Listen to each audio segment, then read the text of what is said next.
Distinguished Madam Chair,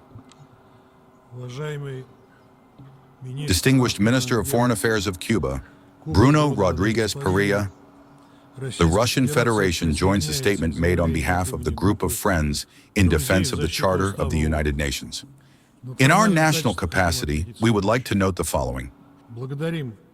We thank the UN Secretary General for the updated report on this agenda item, which records the broad consensus in favor of lifting the U.S. sanctions against Cuba. Russia, together with the overwhelming majority of members of the international community, firmly advocates the immediate lifting of the illegitimate American blockade of Cuba. The unilateral restrictive measures imposed by Washington against Havana grossly violate the fundamental principles and norms of international law and undermine cooperation in addressing global challenges.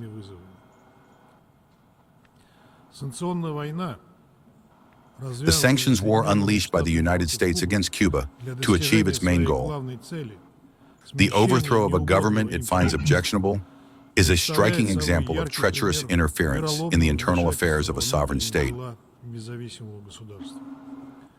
From a humanitarian perspective, the embargo is the main barrier to the full realization of human rights in Cuba, primarily in the fields of healthcare, education, and energy and food security.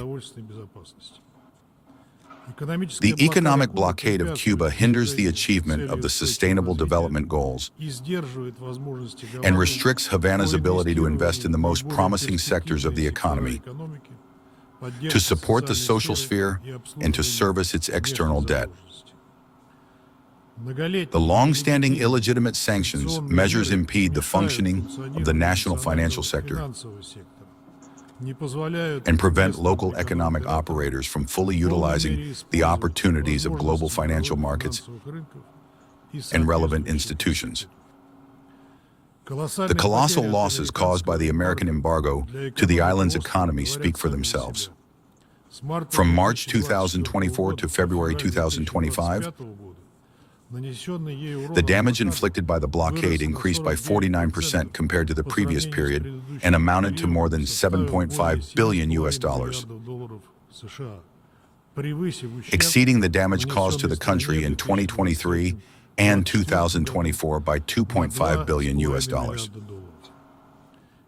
If not for the blockade, Cuba's GDP would have grown by more than 9% in 2024, which is one of the highest growth rates in the Western Hemisphere. The extraterritorial application of sanctions regimes is also illegal.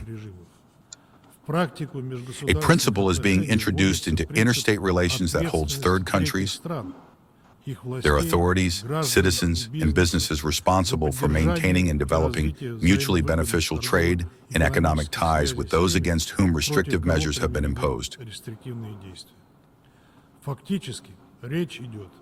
In fact, this amounts to interference in the internal affairs of sovereign states, a neo-colonial practice, in essence, of coercion to comply with someone else's unlawful sanctions restrictions.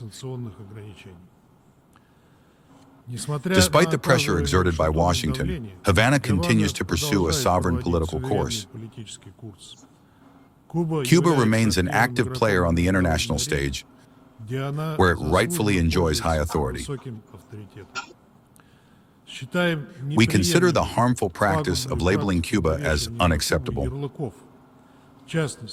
in particular, accusing it of human trafficking when it comes to the provision of much-needed assistance by Cuban medical specialists who work under difficult conditions,